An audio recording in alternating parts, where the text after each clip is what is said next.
Nintendo permits, Marvel dining experience, and we talk to Mike Aiello about the holidays at Universal Orlando Resort on episode 277 of the unofficial Universal Orlando podcast.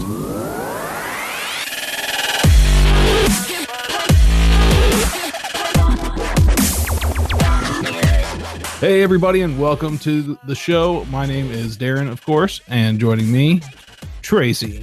Hello everyone. And Lee. Hello everyone. You still found it a bit awkward there, didn't you, Darren, with that intro? Because you wanted to say, welcome to the unofficial Universal Orlando podcast, but we've already done that, so I just need to say, sure. And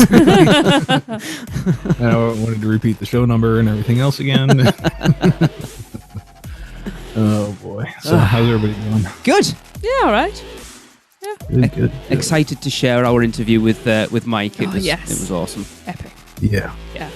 Bummer I couldn't be there for it, but yeah. You know, when Mike Aiello has time, you do it. Right? Exactly. Yeah, exactly. Yeah.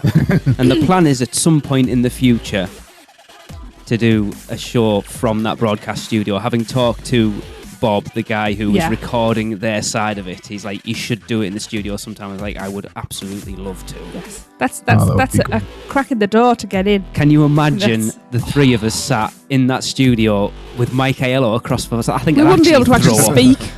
Yeah. It'd be awesome.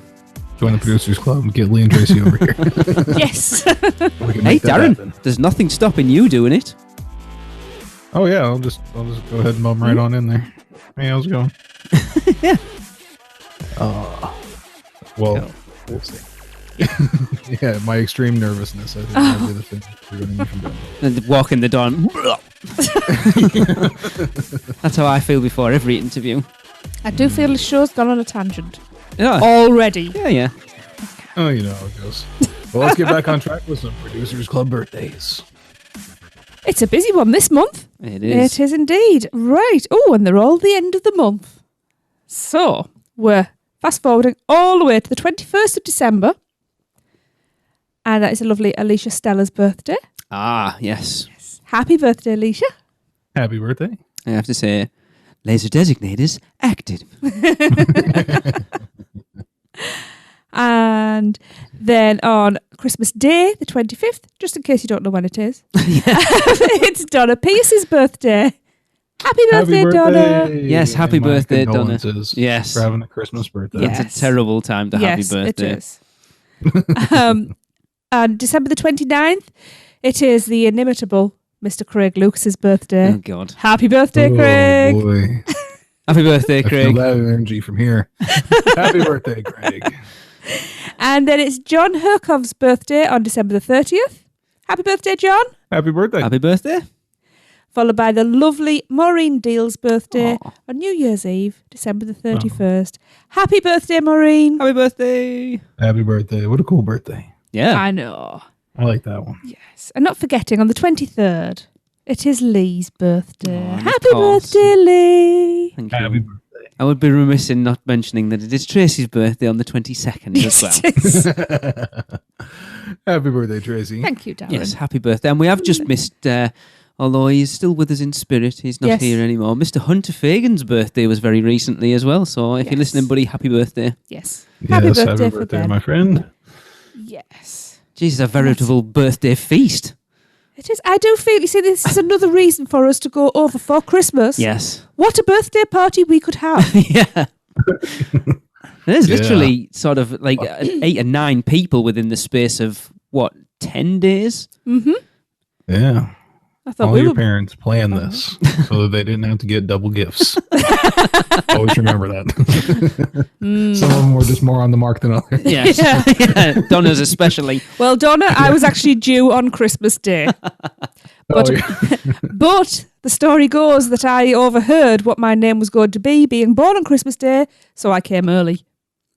Noel. Noel. Oh, my God. Oh, boy. Yes. And glad that didn't happen. Carol and Holly were still toyed with. Oh, no. They're awful. Yes. Well, they're not. Yeah. They're just not me.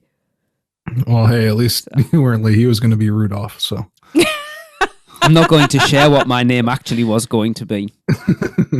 But it was. I know. I was going to be named after, and part of my name still is that a famous martial arts actor from the 70s, and You're that's not all sharing I'm it, but saying. you are sharing I it. haven't said it though, Okay. I think we might be able to infer from there. and I'm so glad that they didn't, because my life would have been hell. Yeah. You mean it's not now? As a little fat child, they wouldn't have gone down well. Oh man. Bless It's a Darlo. Yeah. Oh. All right. Well, happy birthday again to everybody. Yes. Happy birthday. And a Merry Christmas as well. And No, we never, ever tie birthdays and still Christmas is. together. No, we don't tie birthdays and cut that Christmas out. together. He learns nothing. I'll slap him later. It's fine. oh boy. All right. Let's keep the good vibes going with the SPEW. Ooh. And that is from Brittany Berger this time. She says, unfortunately, I didn't catch the name of the team member because it was dark outside at Halloween Horror Nights, but I wanted to share this story. A group behind us in line for Scarecrow the Reaping were smoking in line, and my friend was starting to react negatively to the smoke. I told the team member about the situation, and he told him to stop. The team member noticed that the moment he walked away, the person lit up again. After this, the team member called over another person to make them put it out. He then turned to us and told us that he wanted to talk to us out of the line quickly. We were then escorted to the front of the line for the inconvenience the smoking had caused my friend. It was a small deed, but greatly appreciated. Yeah, absolutely. Wow, yeah. It just shows it That's doesn't nice. have to be something major just to make a difference, because No. they didn't have to do that. No. Right. Yeah. And that does suck. The lines are so long, people are drinking and everything. Mhm. It's something that needs to be addressed. Yeah. Big time in there. I think they need to have more people just watching the lines in general Mm-hmm. for that kind of thing, because it's pretty obvious when you have people in like a corral of a line. When you see a big puff of smoke or something come up, you can probably identify who it is and get them out of there pretty Yeah. quickly. Yeah. And it doesn't seem to happen that often. So Because smoking in the actual parks, Darren, it still has to be the designated smoking areas. Is that right? yeah, it's supposed to be. But during Horror Nights, it seems like people just kind of go free for all with it. Mm. What about the e-cigs? That is just always everywhere, because they can tell them like, okay, you can't do that here, and they just put it away, and then they can just take it out of their pocket the next second and do it again. Yeah. So But is that supposed to be treated the same as normal smoking? it's supposed to, Yeah. And it'd still be nice because that whether or not it's as dangerous or not as dangerous, it still went through your lungs and stuff, and I Yeah. just don't want that on me. Thanks. No, totally. Yeah. I know everybody else's breath is on me already, but I can see that one. Yes. Yeah, Yeah. it's No, like I'm with you huge. on that. I'm amazed the clouds of smoke. It's horrendous. Yeah. Well, especially So- when you find out that certain ones now are actually causing popcorn lung. It's quite scary. Mm. So Yeah, you gotta just be Yeah. courteous with that kind of thing. it is, because you don't know who's asthmatic around you or anything like that either. So No. you don't want to cause people can die from asthma, so you don't want to cause that for somebody. And sometimes I just So- don't want to smell cotton candy cinnamon bun or whatever. Yeah. Anyway, let's get off this because I could go on a huge Oh, I tangent know. with this. Yes. But yes, Yeah. So, But yes, that was it. anyways, That was Yeah, that was a good, nice and thing. it was- Yeah. yeah, and good to see that a team member, was paying attention to that kind of thing. Yeah. So, yeah. Excellent. So let's go ahead and move right along to the new Marvel dining experience. Tracy, you have some info on that for I us? do indeed. I'm quite excited about this one. yes, it wasn't what I was expecting. No. So Universal Orlando have announced that beginning on Thursday, December the 7th, so that's Thursday this week, Yep. guests will be able to enjoy a dinner buffet, not breakfast, Yeah. with their favourite heroes at the all-new Marvel character dinner. In case meeting these characters in person isn't enough to ignite your excitement, you'll also indulge in a menu created specifically for this new experience. Cool. This is located in Cafe 4 in Marvel Superhero Island, in Islands of Adventure. The dinner buffet will feature Captain America, Spider-Man, Wolverine, Cyclops, Storm, and Rogue. So all the hero characters that you can see Yeah. in Marvel Superhero Island. So, each character will come to your table to sign autographs and take photos, which is great because they'll make sure that they get around every table so everybody gets an equal opportunity. That's brilliant. And and what better way to share this epic experience with your friends, bragging rights, apparently, than with one digital photo from My Universal Photos, which is included in the experience. That's not bad, actually. Okay. Oh, we haven't got the price yet. So you don't know. Hang on. I do know. I know how much it is. I know. Well, anyway. So foods you can enjoy are fresh salads like orzo and mozzarella and tomato. Yum. There's also roasted rosemary lemon chicken. Ooh. Shrimp scampi. Chicken scallopini. That's just to name a few. What's that? I don't know. Just chicken scalps. Jalapeno. Did you say scalps? Yep. Yep. Chicken scalps. There is also penny bolognese, which stuffed jumbo shells. I assume that's pasta shells. And specialty pizzas are the perfect option for any superhero. And of course, they haven't forgotten dessert. There are a heroic portion of assorted desserts to end your meal and the sweetest of notes. Now, heroic to me means you're a hero if you manage to finish it, so there better be big ones. Oh, lots of them. Yeah. The Marvel character dinner is available Thursday to Sunday, 5 p.m. till 7 p.m. It's dinner. Obviously. Yeah. Reservations are recommended and can be made online or by calling 407-224-FOOD, which is 3663. This experience is one that any Marvel fan will not want to miss. And if that sounds like it's good for you, prices are $49.99 for adults and $24.99 for kids aged 3 to 9. That's dollars, not pounds. That is expensive. Yes, it's expensive. Is it all you can eat? Yeah. You said buffet, so... You would assume so. Oh, I could eat $50 worth of the food. It really should be, because I think the Grinch character breakfast and everything was like 20 or 30, like 25, $24.99, right. maybe. And that one, I mean, that wasn't a buffet, but that, that was like one plate of food. So if you're going to pay double that, I'd hope it was a buffet. Oh yeah, because you've got to think like the breakfast at Cafe La Bamba. That wasn't an all you can eat. It was like you picked a set breakfast, but then it never said buffet. That was the difference. It was a character breakfast, whereas that specifically says a buffet. Yeah.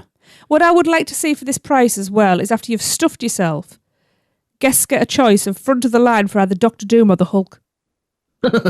No, an express pass to ride either of them two. A special extended version of Doctor Doom's Fearfall. Yeah, the Grinch one's $35 for adults and $21 for kids. Oh, okay. We must have just snuck in as children then. It's probably gone up in price a lot over the next few years. Yeah, and I think we had like an annual pass holder discount when we went or something as well. Yeah. See, my issue with this is, obviously, when we announced the other week on the show that we'd heard that the Cafe La Bamba breakfast was closing to make way for an all-new dining experience, that was obviously this.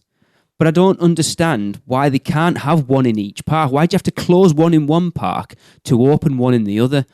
You've got but also one's breakfast, one's dinner. But even just put that competition there for people to still choose. It's options. People will probably do both. And I don't understand why it's only a couple of days. Why it's Thursday, Friday, Saturday, and Sunday. Why just do it all week? People will do it. Yeah, there's no down season now.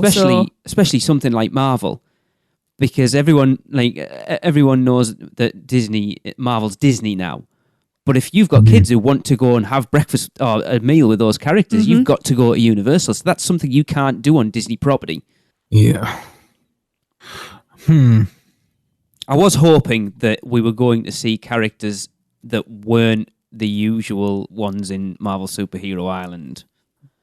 Yeah. But and you have some villains in there too. Yeah, I was just going to say I'm surprised they haven't. Where's the villains' meals? Because I would be all over that. Because I think if you talk to most people, the better interaction you have with the characters in Marvel Superhero Island are Doctor Doom and the Green Goblin. Yeah.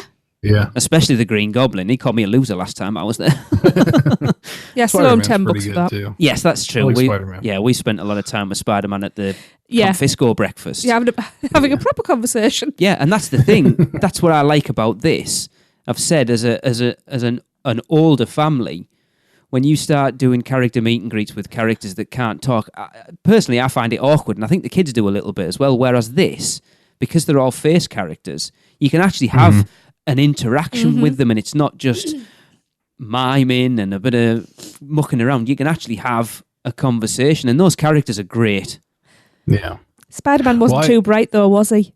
You keep saying that all the time. Well, he was asking us about driving the car. Well, he's not over British. I know, but what he thought was the pedals were where they are on the side, like on the left-hand side, like they are in an American car, but the steering wheel was on the right-hand side, like they are over here. That. And it's never left me. And it was just kind of like, when you just think, are you actually being serious? He doesn't need to drive a car, does he? He just web slings about. Yeah. What is it? I was like, right. Oh, that's funny. Bless him. One thing I was wondering about though, Spider-Man is probably the one character that kids can recognize, but the other ones, like, you have to tell like young kids when you go to Islands of Adventure, like which character that is supposed to be. Cap, I think they would do. Yeah, possibly. I guess that one's pretty close too. But yeah, I agree with the other ones. Like with the comic book things and things like that. Yeah, at what point is it going to be where it's like totally bypasses and the kids have no idea who these people are, especially like Wolverine. Mm-hmm. Yeah, who looks nothing like he does in the movies. Yeah. No, but that's the movie's fault, really, not the comic. That is Wolverine from the comic books. Yeah. I've got to admit though, every time I understand what you're saying. Yeah. Every time we walk past Storm and Rogue, I have to work out which one's which. Huh? I know, but I'm just... You don't care? No. I have a friend of the show, Daryl, who's a huge Marvel fan, and they came over, and him and Liam went over for Horror Nights, didn't they? And the guy playing, I'm sure it was Cyclops, recognised him from going over last year, and that's wow. Yeah. Wow. Yeah. Because he's such a big Marvel geek, and obviously Daryl's a big lad. He's a big bloke as well, so big bald bloke, isn't he? So because he'd had so much interaction with him, the Cyclops remembered him from last year, and he was geeking out over when he came back. Yeah, yeah. But no, I think it's good. Yeah, this whole thing's pretty interesting. It seems like the menu that they have selected there seems to gear more towards like the adult end of things too, doesn't it? Like, so it seems like this is more like an adult oriented kind of thing. I mean, sure, it's fine for kids, not a problem at all. There's enough there that they will enjoy, but the options that you had there, especially chicken scalps, I don't think kids are really into that. Yeah, because I don't think it's any, as far as I can think of at Universal, as far as character meals go, I don't think they've ever done a non-breakfast meal. I can't think of. They're always breakfasts, aren't they? And even the majority of them at Disney are breakfasts. Yeah. And it's great. That area is really nice in the evening as well. So it's nice to see them utilize that. And, hopefully, at least in the winter, it'll be getting dark while you're in there. And then you can see Marvel Superior Island at night, which is really nice. It is. Yeah. I love that. Like all the neon and stuff. Yeah. Yeah. No, I think it'll be a hit. I don't think they'll have any trouble filling it up. All right, excellent. All right, well, let's go ahead and move on to a Did You Know with Mouse and Muggle. Hey guys, this is Robin and Michelle from Mouse and Muggle Travel Company with another great Did You Know tip. Hey Michelle, did you know that you can have a transfer to and from Universal Orlando to the Walt Disney World resorts? I did not know this. Yes. So it can be added on to your package, whether you're doing a hotel stay, tickets only, whatever it may be. You can speak to your wonderful travel agent and they can add it on. So you don't have to worry about getting back and forth. So if you're at Universal for a few days and decide you want to go over and visit the mouse for a little bit or vice versa, you can have a wonderful transfer from Quick Transportation. It does cost about $52 per person, but it's your own transfer. So they'll pick you up at your location and drop you off at the other location. So between the two. You've never done this before, Michelle? I haven't done it because I usually have my car. You're a driver. Most of my clients are from my area as well, so most of them drive too. But I'm sure this will be great for those that fly in, like you. Because when you rent a car, although that is an option, you do have to pay parking fees at the resorts if you're staying at a Universal resort or at the parks. So this is a good way to kind of skip that fee and just kind of have your own private transportation service. That's right. Yeah, very good. I think it's a great option that many people don't know about. Me too, and I would feel safer with that than Uber. I know a lot of people do Uber, but some people don't feel comfortable with that. So this is a good option. And then you can book it right into your package and it kind of feels like everything's kind of all inclusive and taken care of for you. So yeah, especially those with families who have multiple people. Sometimes Uber is a little more difficult to accommodate that, as well as strollers, those things. So this is a van-sized vehicle. They're used to transferring people. So they'll be able to accommodate you in whatever needs you have and get you back and forth safe and sound. Yep. Sounds good. Great. Well, that does it for this week's Did You Know by the Mouse and the Muggle. Have a good day. Thank you very much for that. And yeah, that's actually, I think, better than Uber as far as round trip prices go. Really? Especially during peak times. Because you're gonna spend a lot more than $25 each way during a peak Uber ride. Did they say $52 per person? Oh, per person. That's true. I guess it depends on how many people you're going with. True. Like as a family of 4, it would cost us like $200 just to so Uber would probably be cost effective for you there. Yeah. But yeah, there's a lot of different options getting back and forth there. So absolutely. It's always good to know all the options. Yeah. You know. All right. Well, I was going to say a little piece of news, but it's pretty big, actually. It is, yes. Permits have been filed for Nintendo Land. Woo! Yay! WFTV has reported that permits have been filed for the demolition of Kid Zone at Universal Studios Florida, and the construction will start in early 2018 and be completed sometime in 2021. Feels like a long time away, but it's really not that far. 3 and a bit years. Well, 3 years. Yeah. Planned show Super Mario Land would include Donkey Kong and Mario Kart. So this 8.8 acre expansion known as Project 487 will see most of Kid Zone replaced and will also include the area behind Simpsons used for the new area. The plans show that the ET adventure will remain, which should stop much speculation. It also showed that the entrance to ET would be moved as well, so we'll see how that pans out. Did it say where it was going to move it, Darren? Well, I think it was to the front of the show building, like over by the media center. So it wouldn't be like actually back in the Nintendo area. So it'd be more in the Hollywood area-ish. Right. Yeah. Like as far up as you can get there. Yeah, I think a lot of people speculated that when Nintendo was rumored to be going in there, that's what they would do anyway, because it gives you freelance to go in and use the entire of Kid Zone at that point. Yeah. I was thinking about it, though, and like, you're thinking about E.T. and Nintendo and everything, and I kind of put those in the same era in my mind. Yeah. Far out.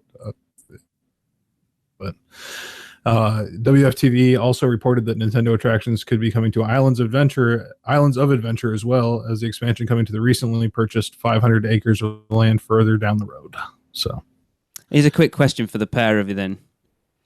If we see Nintendo attractions going into islands, where are they going to go? Toon Lagoon.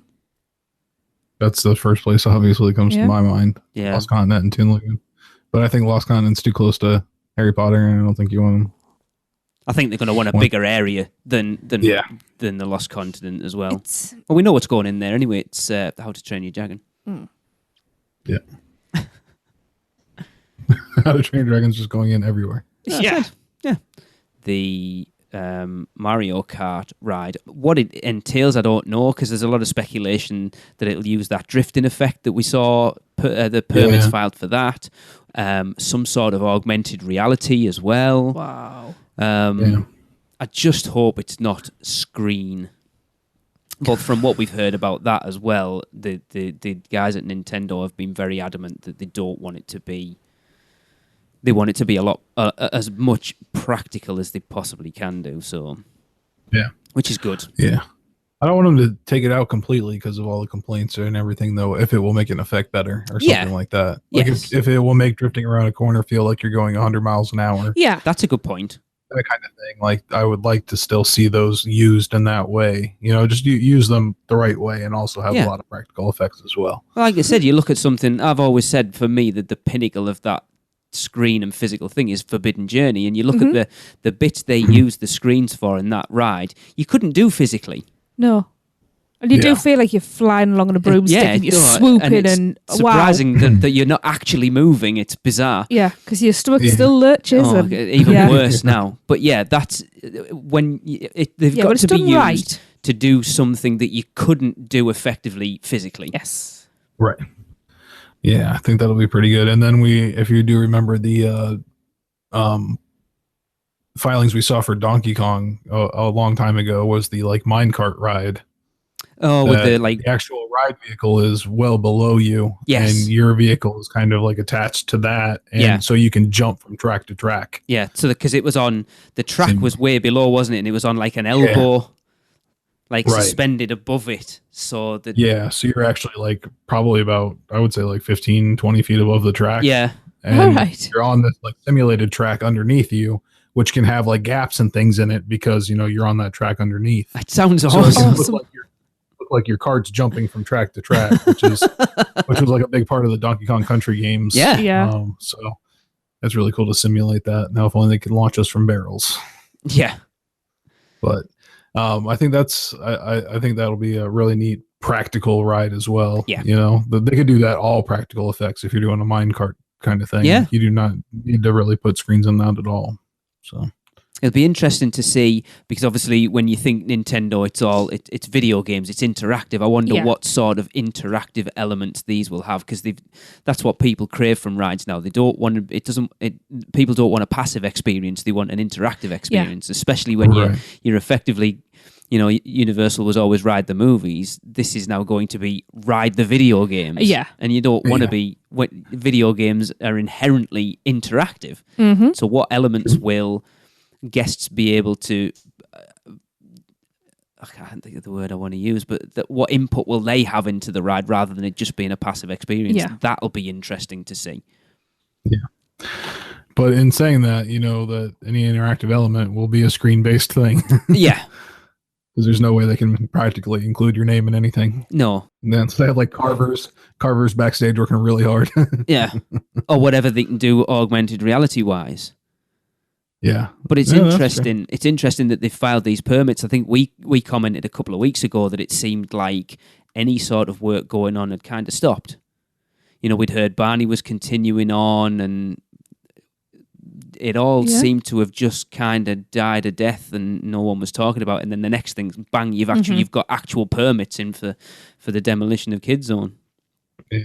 And I feel like it's been that way in the past with construction at Universal too. It's like they like hint and let something, let the information out about it, and then they don't talk about it until they're ready to go. Yeah. And then it's like, here it is, here's the permit, and we're closed.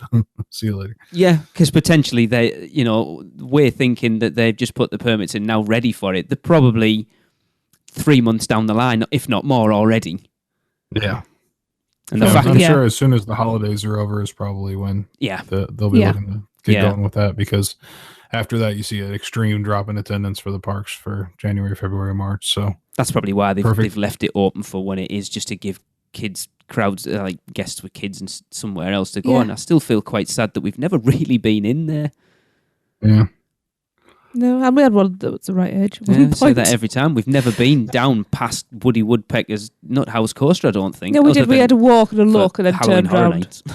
Yeah, I was going to say, you went through the queues and Horror Nights. Yeah, that's about it. Sad, really, and it's weird to think that there is an area of that park that we've never really been in. I know. When you consider what we do.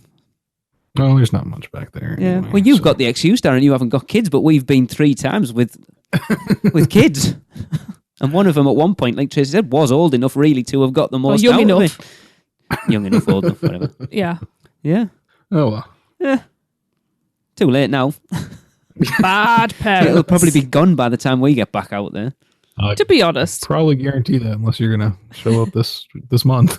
Surprise. From an early age, she was always, this is tame. So yeah, but I think it's like the ball factory and the other water stuff. She'd have had a like pair that. of them, but had a blast in it. Actually. She was bored by Woody Woodpecker's Nuthouse Coaster. It was garbage. Yeah. Anyway. All right. Well, let's take a break here for a second and listen to some little things from Seth. Hi, everyone. This is Seth Kabursky from the Unofficial Guides, here with the very last edition of all the little things that are new around Universal Orlando for 2017. Let's start in City Walk, where permits have been filed for construction of Voodoo Donuts to replace the Element Skate Shop. The windows of the skate shop are blacked out, So that's a good sign that construction is going to be moving forward for that donut shop to open in the new year. Oh, yes. Let's head into Universal Studios Florida, where the meet and greet for Krusty the Clown and Sideshow Bob has been moved from up against the wall near Quickie Mart to the adjacent queue for the Simpsons ride. It provides a more orderly line for the meet and greet and makes for a much more efficient situation. Right around the corner from Springfield, the Back to the Future car has received an automated photo op, similar to the one in Jurassic Park. You can use your My Universal Photos card to get a photo taken with the Back to the Future card if you don't have someone there to take a photo for you. Over in Islands of Adventure, Universal has announced a new Marvel character dinner that's going to be happening in the evenings at Cafe 4 in Marvel Superhero Island. It costs $50 for adults and $25 for kids. Unfortunately, annual passes are not accepted for that. In other character dining news, the Caribbean Carnival held at Sapphire Falls is moving from Wednesday nights to Friday nights, effective December 8th. And finally, any new mothers flying in or out of Orlando International Airport may be interested to know that nursing stations have been installed now in all of the terminals. Look for them when it is feeding time. That's all for 2017. I'll be back in the new year with more little things around the Universal Orlando Resort. Until then, this is Seth Kaburski from the Unofficial Guides, Touring Plans, Attractions Magazine, and Orlando Weekly, wishing you a very happy holidays and New Year. Darren, how excited are you to go and check out that Back to the Future photo op thing? I'm pretty excited. I hope there's a way to still do it without having the photo pass thing. It's really cool because it's sort of situated to the side of it, so you get like a side-on view of the car when you get the picture taken. It's pretty awesome. Yeah, I really like that. So yeah, I definitely want to get one. We have ugly Christmas sweaters that are Back to the Future. Awesome. So we wanted to go do our Christmas picture there. Oh, that's perfect. But yeah, we'll see. I'll go check it out and report back. But I really like that because it means that they're gonna keep maintaining the vehicle there and keep it there. And great point. They have to keep it in good shape to be in the photos as well. So I wish they had more photographers around. They make such a big deal of the My Universal Photos package, but it's the majority of it's ride photos. I want to see more like roaming photographers like you do at Disney. Yeah, especially since like the fun one, like the Simpsons one, went away. Yeah. Yeah, you'd hope that they would increase the the more walk around ones. And I think I have seen more than usual, especially during horror nights. Like when you guys came, they had the one out front of like the Shady Brook Scare Zone. Yes. And that kind of thing. I think during this year I saw like 4 or 5 of those ones. So that was cool. Because I'm surprised they haven't. The ideal place for me to put a photographer, and I know it'd be a little awkward because they get busy, but the approach to the castle in Hogsmeade, and as you walk through the wall with the Gringotts Dragon in the background, people would go mental for those pictures. For an actual professional sort of My Universal photo, like a proper thing, people would pay a fortune for that, and you would have lines of people wanting to do it, and that's probably why they haven't done it in Diagon. But you think it's money for it. It's pure profit because your photographer's not going to cost you that much. It's digital photography, so it's not like you've got film or anything. Yeah, true. Very true. I think they're missing out, but there you go. What do we know? Yeah, Voodoo Donuts. Oh, yeah. Can't wait for it. It's killing me. Killing me. Dan's gonna be like, is any Producers Club money going? I need to check out Voodoo Donuts. Is any Producers Club money going? It's going to fly for me to go and check out Voodoo Donuts. No, I wonder how they'll fare in the US airmail service. Still. Yeah. For a week. Don't know about that. Or we could just get someone we know going over to buy us one of each and bring them back. Oh, there you go. That'll probably be a lot better for you. Yeah. I'll pledge to do a video where I try each and every one of them. That would actually be really cool. Facebook Live. Yeah, that would be awesome. Different kinds. Probably die on the stream. We'll see. You need to wash it down with a frozen butterbeer. Diabetic All coma. right. Well, I think it's about time for the main event, guys. Oh, yes. Yeah, we'll just have a little ad here, and then we're going to listen to Lee and Tracey interview Mike Aiello about the holidays at Universal Orlando. Hey you, that's right, you. Doesn't listening to the crew at UUOP every week make you wish that you were actually at Universal Orlando Resort? Well, stop wishing and start doing. Mouse and Muggle Travel Company is the perfect place to begin. Their team of concierge-level travel planners will help you every step of the way. From finding the right fit for your family and budget to customized itineraries and insider tips. They can handle it all. Even if a hiccup that is up to no good arises during your trip, Mouse and Muggle Travel Company will manage the mischief for you. And for you muggles who also love the mouse, their team of experts specialize in Disney destinations too. And the best part of all, their services are free to you. So, if you're ready to plan your next Disney or Universal vacation, let Mouse and Muggle Travel Company do all the work for you. Just go to mouseandmuggle.com and fill out a no-obligation quote request. Or send an email to info@mouseandmuggle.com. It's that simple. So what are you waiting for? Just raise your wand and repeat after me. Accio, phone. Didn't work? Muggles. Here, try some pixie dust instead. And remember, whether you're a mouse or a muggle, Mouse and Muggle Travel Company can help make your next vacation simply magical. We are pleased once again welcome Senior Director of Entertainment Creative Development at Universal Orlando Resort, Mike Aiello, onto the show. Hi, Mike. Hey, Mike. How's everybody doing? Good. We're great. How are you? Oh, doing really well. It's good to hear your voices. It's been And too yours. long since we've had you on, actually. It has. Yeah. It has. When was the last time? Refresh my memory. I'm sure it was Halloween related, right? 2013, I do believe. What? That's shocking. Has it been that long? I think so, yes. Oh my gosh, like 2013. That would have been Halloween and right. probably New Lagoon show. Yes. Yeah. I said I've interviewed you separately on my other podcast, but for actual UUOP, it was 2013, yeah. Yeah. Oh my gosh. But we did bump into each other, though, at the RIP tour. Yes. That's right. I've seen you guys since then, but yeah, Yes. yeah. So officially not on the podcast since 2013. All right, cool. We got a lot to catch up Cool. on then. Which We we have, do, yes. Right then.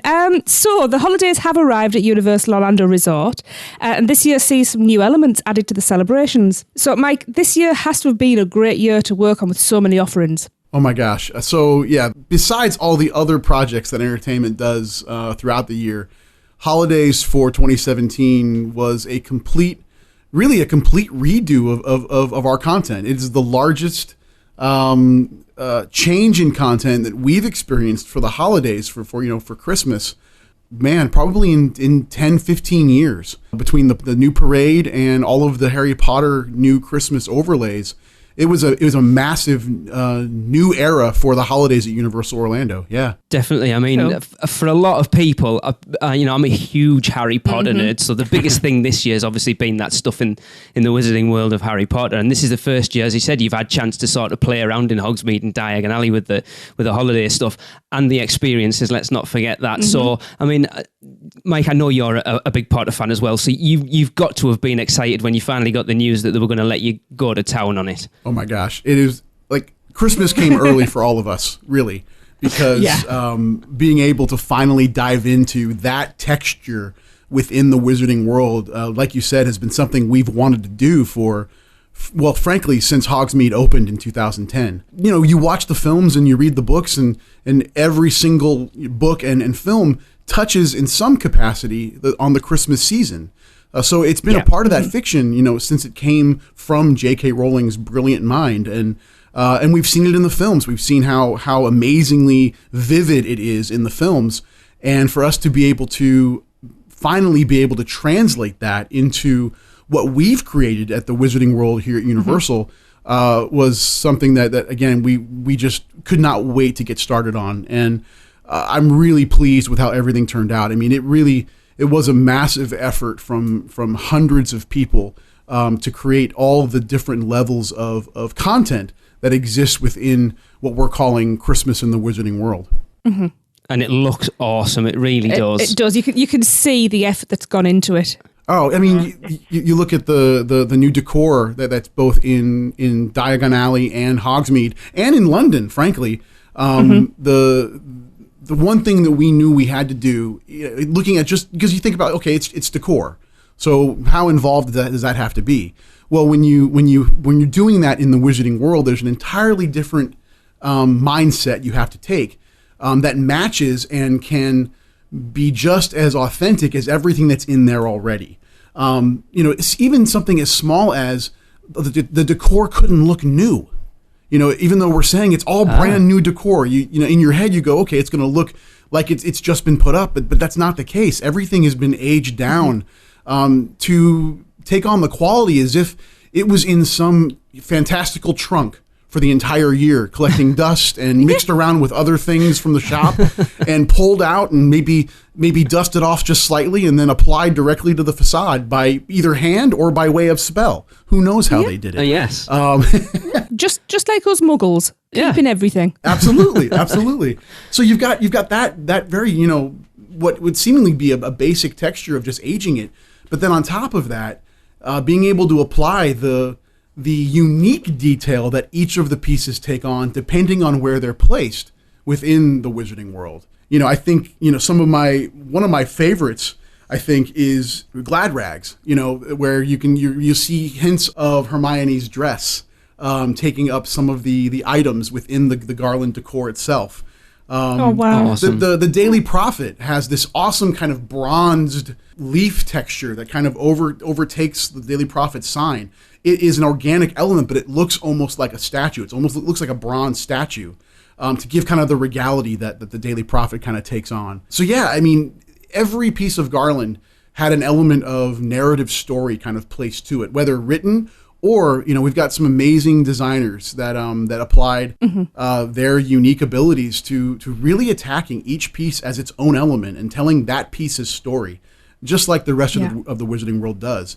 All of that had to really go into play to make sure that it felt as if it had always been there. That's the other important thing about we didn't want it to feel when you walk in that it's this brand new element that almost takes over. It had to live with everything. Even though we're sitting here talking about it and we're obviously we're marketing it because it is such an amazing thing, but we wanted to make sure that it still felt realistic and as if this wasn't the first year that it had happened. Because again, Hogsmeade and Diagon are living and breathing places. When we enter, we're seeing a tangent of a day in the life. When we leave, that place is still alive. Absolutely. I think it could have been easy to get overexcited and go in and really go to town on the decorations. And when you look at them, it's quite subtle and it really does fit in well to both areas. It does. And you were saying about the individuality of the garlands and the wreaths, which I have to say are my favourites. And Lee, you'll back me up. One of the first things when we did watch a YouTube video of the run-through was I immediately noticed that every storefront's decoration was different and tailored to each store, and I really appreciated that. That got my inner geek happy. Well, yeah, and that's what we hope too. Because the other thing is there are people going into the Wizarding World that are going to engage it differently. You've got folks that are very passive on the content. They have an awareness of it, and it's an amazing place to be, and they're invested while they're here. But then you've got fans like you and I who are going in, and we're going to examine every single piece. We're going to look at it. We're going to absolutely. We're going to marvel at it. We're going to ask questions as to why it looks the way it does, and that's the great thing about the world of Harry Potter and anybody that loves it is you've got all different types of people that are engaging it differently. And the good thing about the type of content we create is we want to make sure it's accessible to everybody that wants to engage it. Yeah. And again, you're right. The decor is there's an elegance to it. There's a subtlety, but also an elegance to it. Yeah. We didn't want to make it Vegas in there, that's not the Wizarding World. It has a very subtle elegance and class to it that we wanted to maintain and not be overpowering with it. It has to still feel real and set within the story. Yeah, well, I mean, one of the things that you've changed up in the Wizarding World this year, and Mike, I've told you before, I'm a huge fan of the Frog Choir in Hogsmeade. I think it's fantastic. And it's great to see that you've given that a holiday overlay, as well as obviously Celestina's set over in Diagon Alley. So it must have been great to sort of go in and revisit those two live attractions that you've worked on before and do something new with them as well. Absolutely. Celestina and her Banshees, if Celestina... well, I'm sure if she was an actual real person in our daily life, day to day, and not existing solely in the Wizarding World, I'm sure I would have received some sort of correspondence from her forcing me to give her a holiday show. The diva of the Wizarding World would not have had it any other way. No. So that was we were compelled by that story point that there's no way Celestina does not have a holiday album. There's just no way. So again, it was a deep dive back into the fiction and trying to figure out what sort of songs could we create. But with the added challenge this time around is that we did not have song titles to go off of. When we created Celestina for Diagon originally, there were 4 very specific song titles that J.K. Rowling had created. Yes. Some are in the book. Some were featured in Daily Prophet newsletters that were sent to fan club members. But this time around, there was nothing related to Christmas. So it was actually a very challenging exercise to come up with many. I think we had 25 song titles where we started. And that was it. We just started with the title. And talked with Warner Brothers and the Blair Partnership. And we went back and forth trying to narrow down this list down to 15, down to 10, down to 6. And then ultimately, we landed on the 4 that we feature. Also because they represented potentially at that time, just by nature of the title, a certain type of holiday carol that could be associated with the title. Take Accio Christmas, which is probably my favorite song in the entire set. We just had the title. We just thought the words sounded really fun together. Again, here comes Christmas, summon Christmas kind of thing. Mm-hmm. And then with the added texture of, we were going back and forth on what type of song could it be. And I don't remember who it was, but the statement was made, well, what if it was the kind of the Feliz Navidad of the Wizarding World? What if it took on that sort of texture? And then that's where the kind of calypso kind of texture kind of came out. And then Alan Zachary and Michael Weiner have been with me on both shows. They are amazing music arrangers and lyricists. And they just started playing. Michael would get on the piano and start kind of plucking away and kind of figuring out some melodies. And Alan is a brilliant lyricist and just started coming up with words. And it's a very organic thing that starts to occur to start to figure out and identify these songs by nature of just the title. It's a really cool process, and it's very organic and it's very improvisational as well. Yeah. And then we knew we wanted some sort of wintry ballad. We wanted, and we loved the title Witch and Wizard's Wintry Wondrous Land, because that's another thing about Celestina's songs is their titles can sometimes be tongue twisters. Yes. And even some of her lyrics identify that way. So we love this really long, extravagant title, but then when the song starts, it is a beautiful Christmas ballad that just evokes kind of sitting by the fire with family, with your loved one. And the other really important thing about when we're creating any music in the Wizarding World is that although the lyrics will identify with very specific things that cater to the Wizarding World itself, we want to make sure that these songs can become almost, what's the term, like an earworm, where you hear this melody and it's going to stick with you. And then it becomes almost a song you'd listen to whether or not you're a Potter fan or not, because it's still a really good song. And we didn't want to inundate the lyrics with a whole lot of unneeded Potter isms, so to speak. We wanted to make sure they still felt like real lyrics to a real song that could be in the Wizarding World or not, with maybe My Baby Gave Me a Hippogriff for Christmas being the one exception, because there's not too many hippogriffs in reality. But it's still a fun song. That one is like our, what is it? What's the song? I Want a Hippopotamus for Christmas. Yes. That's exactly what I said. That's what Tracy said, yeah. Yeah. Or even I Saw Mommy Kissing Santa Claus. That kind of feel to that song. But all the others, it's just a ball. I mean, and then, we get to create new costuming for the girls, and we just wanted her to look to the nines. And then we've got she casts a spell and snow falls now during the show. So it's a really great addition that really anchors the Diagon Alley portion of our Christmas overlay. But then you go over to Hogsmeade, and I'm so happy you're a fan of the Frog Choir, because that was literally the first thing that I was able to create back in 2008 when we were trying to figure out how we design entertainment for Hogsmeade. And really right there was the entrance point of figuring out that music is so important to not only theme park, but, Dumbledore even says the line, which has driven everything we've done musically, is that it's a magic beyond all we do here. That is Dumbledore's line. And it's true. Music is amazing.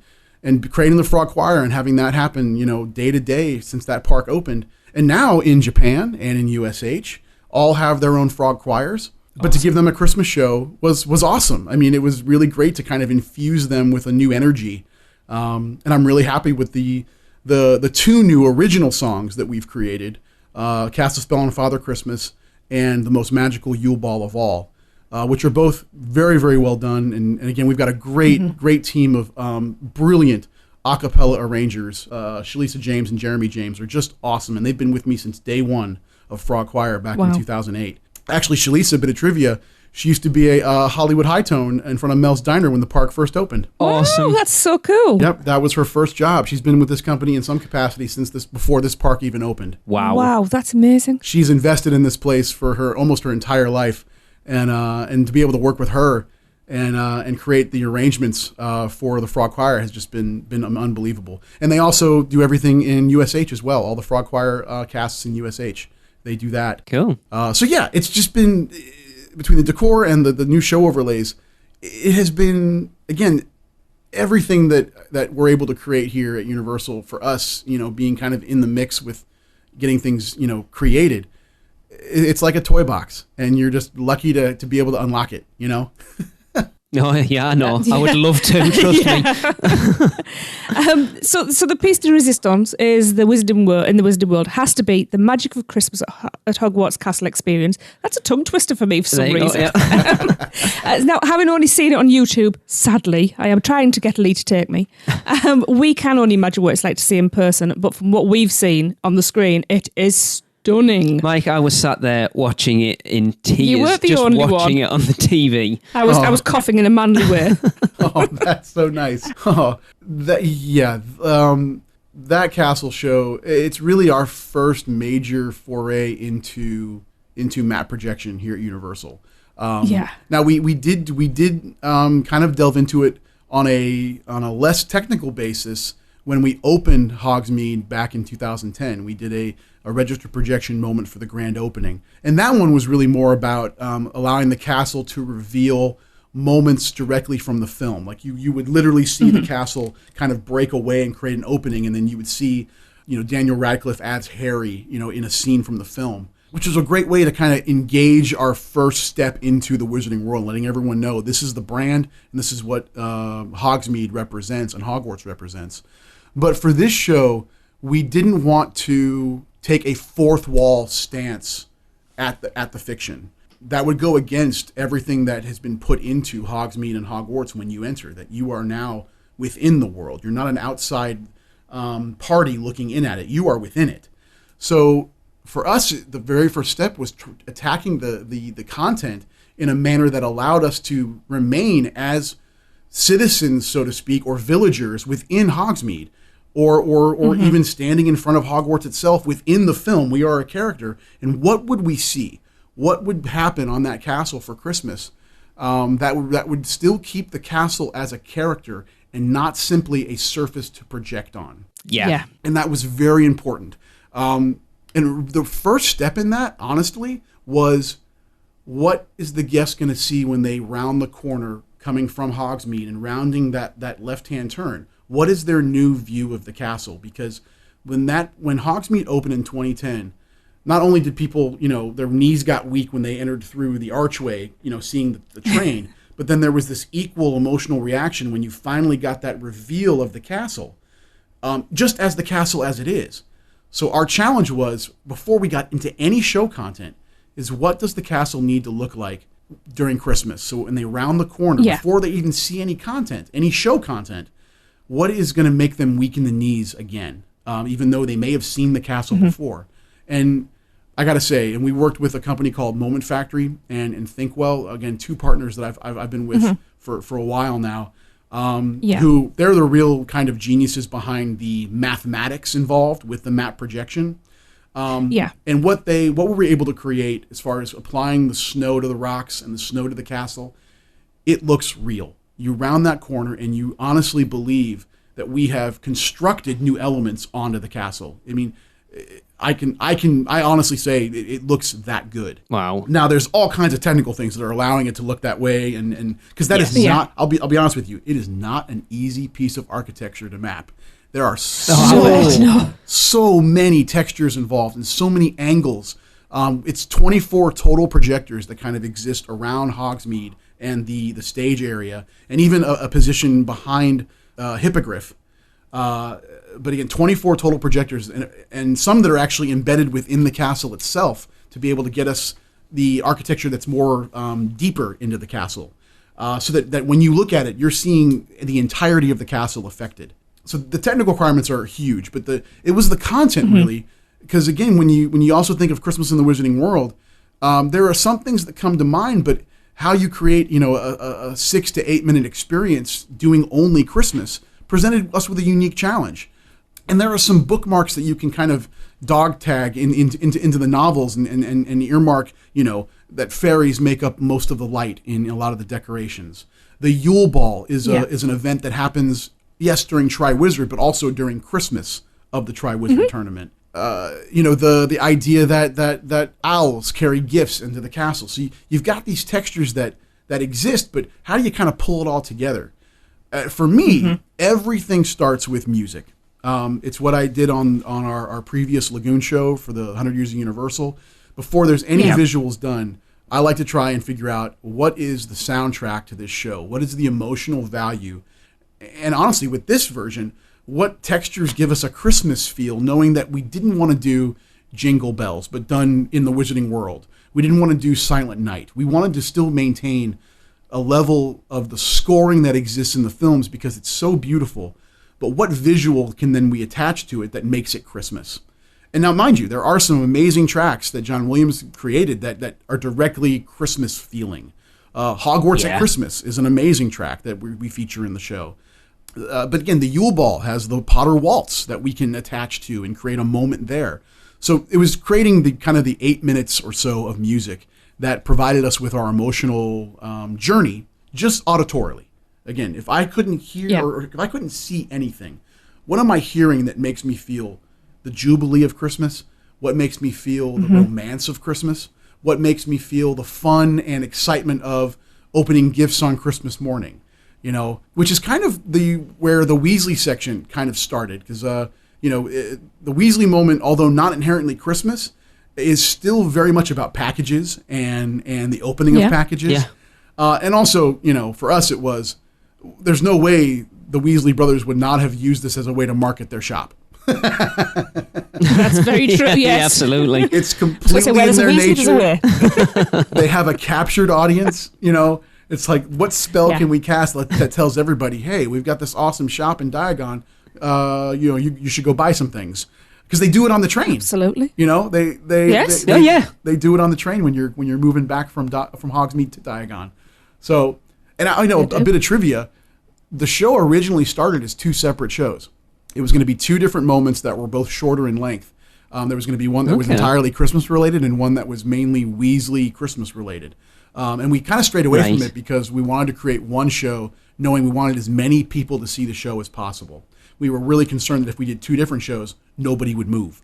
They'd see the first one and they'd wait 20 minutes and see the second one, So we really combined it into 2 moments, which gave us a better experience. Yeah. The holiday celebrations at Universal look amazing this year, as they always do. I mean, obviously, you've got Grinchmas returning in Islands of Adventure. We've got the lovely Mrs. Aiello performing in Universal Studios Florida with the backing of Mannheim Steamroller, of course. That's right. And we've also got the all-new holiday parade featuring Macy's. So with the parade being entirely new, what made this year the year to change up the parade, and what's that process been like? It really stemmed off knowing that Potter was going to be such a major element, but also because of the castle show being kind of a real big anchor for Islands. We knew we wanted a really big anchor for the studios. We want our guests that are coming, multiple days to be able to have a very large Christmas presence in both of our both the studios and Islands. I want to say both parks, but now we have 3, so I'm not in that habit yet. But definitely Islands and studios, are our Christmas content. So for the studios, the parade was a natural examination of what can we do to improve it, to bring it more into contemporary feeling. More to fit in line with parades that we featured 365 during the day. The Superstar Parade kind of presented us when we created that with a new bar, so to speak. We really wanted to create floats that were self-propelled. We wanted them to have their own audio system. We wanted them to have their own lighting system. And then that sort of grew into, we kind of really want to start featuring some characters that are synonymous with the Universal Orlando brand. But we also wanted to continue the relationship with Macy's. So how can we collaborate on this new vision of what a Universal holiday parade that features Macy's? What can that be? And what started as maybe changing a couple floats really turned into, we're going to change the entire parade. We're going to rebuild from the ground up a brand new experience for our guests, from the floats to the characters to the costumes to the soundtrack. We're gonna redo everything. We've been with Macy's for, I believe, over 15 years now. And it really felt time, knowing that Potter was such a brilliant anchor for the Islands, Islands of Adventure, that we needed to do something just as dynamic for the studios. And it kind of grew into this amazing Christmas monster that it is now. Yeah. It's amazing. It's cool. It is. And that's the thing, the technology's changed so much since that parade first came about that it's allowed you to do different things now. Like you say, with the self-powered vehicles and things like that, it gives you a different option. Yes. And I'm hoping that one year I will get Lee to take me. It will happen at some point. Or maybe I'll take Lee. There we go. Be your own person. Absolutely. That would be cool. In fact, if just one goes, it's cheaper. Yeah. So there. You can go on your own. Whatever. Get on with it. So obviously, Mike, I hope you are really proud of yourself and your team for creating yet another fantastic holiday celebration for your guests. Because it really is amazing. And just from this side, just seeing it through a screen, we really appreciate it. Oh no, it's our pleasure. I'm super proud of the team. We've got some amazing people that give everything they have to be able to present what we've got and do it within the time we have to do it. I mean, this is a lifestyle for hundreds of people, and it's an amazing experience, and it's something that I'm just happy to be collaborating with such amazing, talented people every single day. Excellent. Well, it's about time, I'm afraid. Yes. So it has been an absolute pleasure, as always, to have you on the podcast, Mike. We won't leave it as long next time, I promise. Yes. And we really appreciate you taking the time out of your busy schedule, especially at this time of the year, to chat with us. It's been an absolute pleasure. Oh, the pleasure's mine. It was really great talking with you all again. Thanks so much. Thanks, Mike. Thank you. Take care. You too. Bye-bye. Bye. Merry Christmas. Yes. Merry Christmas to you too. Quite there yet. Well, that wraps up another unofficial Universal Orlando podcast. Thanks for listening. Between shows, please subscribe, rate, and review us on iTunes. It really helps. But if you're not an Apple user, you can find us on Stitcher, YouTube, Google Play, or wherever great podcasts are found. Head over to our blog at uuopodcast.com for show notes, articles, and more. You can get in touch with us by emailing podcast@uuopodcast.com or leave us a voicemail at speakpipe.com/uuopodcast. Find us on Facebook, Twitter, Instagram, Pinterest, and YouTube. Just search UUO Podcast. And if you're planning a trip to Universal Orlando or Walt Disney World, please check out our sponsors by going to mouseandmuggle.com to book your next trip. Well, that's a wrap. See you next week.